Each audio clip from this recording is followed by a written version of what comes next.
So, first of all, thank you. My name's Kathleen, by the way, and I work at Advanced Justice Chicago. I'm really proud of the work that we have done in collaboration with Advanced Chicago, which is our associate board set of awesome people that we have been able to collaborate with. And the first person I want to introduce is Billy Taki. Thank you. First of all, I'd like to thank everyone for coming out. We actually were able to sell out this event, and we only had to sell 3 tickets to our mom, so it's really great. If you want to come out and hang out with us. But we haven't met yet. My name is Billy Taki. I'm one of the founding board members of Advanced Chicago, which is the new associate board for Asian Americans Advancing Justice Chicago. So Asian Americans Advancing Justice Chicago was formed 25 years ago as the Asian American Institute, and it was really formed around the premise of strength in numbers. So at the time, the Asian American community in Chicago consisted of a bunch of fragmented groups, each individually fighting very similar challenges. And the original founders of the organization saw an opportunity there to create a cohesive group, a coalition of Asian American organizations that could approach each individual ethnic group's challenges and problems in solidarity with one another. And so with the launch of Advanced Chicago, what we'd really like to do is bring that same message of cohesion and unity to a new generation of Asian Americans in the city. And the first step of doing that is an event like this right now. Bringing everyone together, letting you see what the community looks like, meet new friends, share ideas, collaborate, eat some great food. But the second step is to understand that there is a common thread that unites all of us. There is a tie that binds. And that is that everyone in this room, regardless of where you came from, Asian, Andres, anybody, everyone here is standing on top of a ladder. And what I mean by that is that at some point in your family history, whether it was your grandparents or your parents, or you've done it yourself, somebody in your family came to this country, took advantage of an opportunity that they were given, and climbed the ladder so that you could be here today.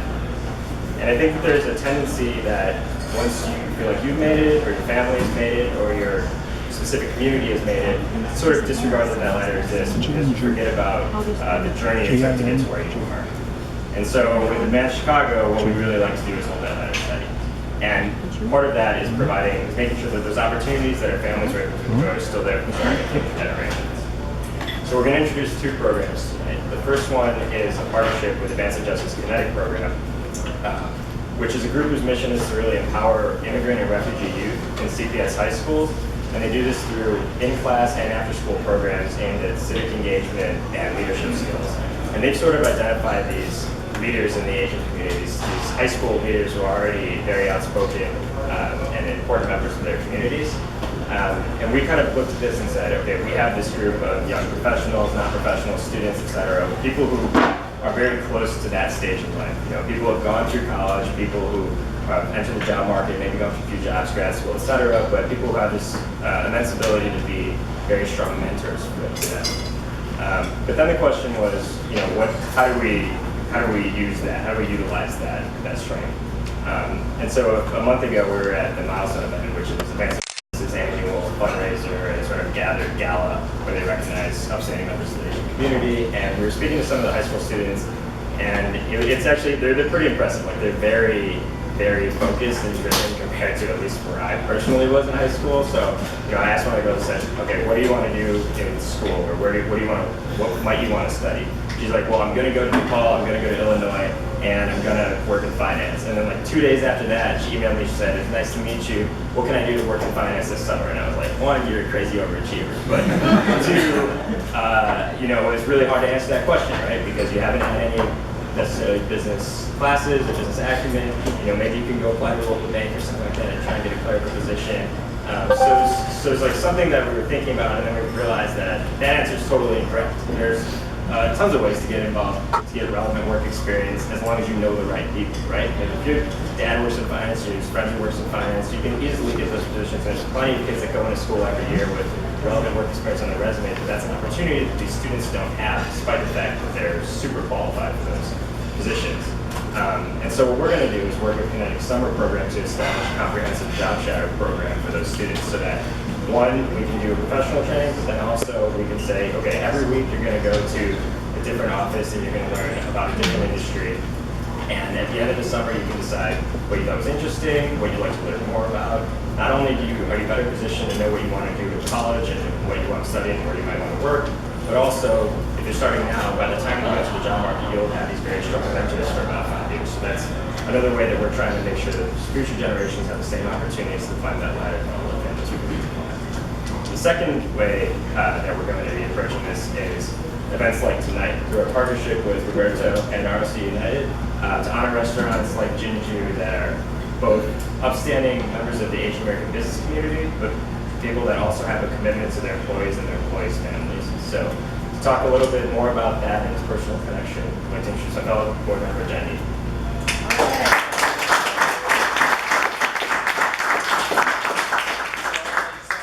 Thank you guys all again for coming here tonight. We really appreciate your support. I know it's hot. I've been sweating all day, and I hope the Jin passing so the teams are making this event really worthwhile for you guys. But in all seriousness, we have a lot to celebrate tonight. I'm, as a committee member of Advance, I'm really excited to announce a partnership with the Restaurant Opportunity Center, and really identifying those a lot of the Asian American-owned restaurants that take the high road to good practices and how they treat their community. When my mom immigrated here in 1983, like most immigrants, one of her first jobs was working at a restaurant. And I remember the long days she worked. She rarely had paid sick days off. But I really do appreciate her being with my brother and I.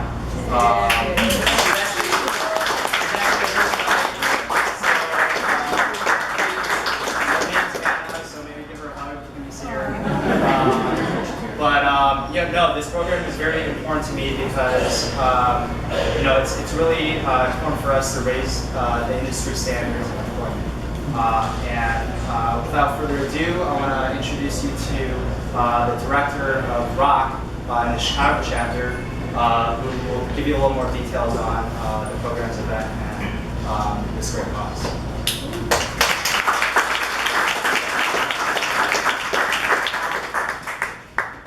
Thank you, everyone.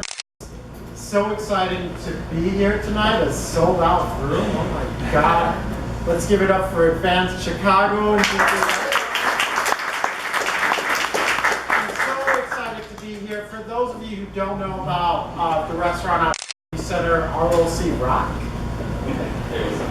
has a little catch to it.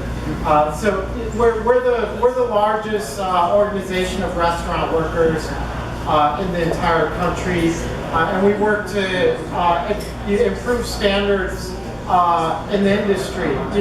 We're also, we have over 14,000 restaurant workers, but we also have consumer members who are a part of our group through Diners United, who patronize places like Jin Ju and other restaurants that have high standards in the industry, but we also have something called Restaurants Advancing Industry Standards of Employment, called RAISE.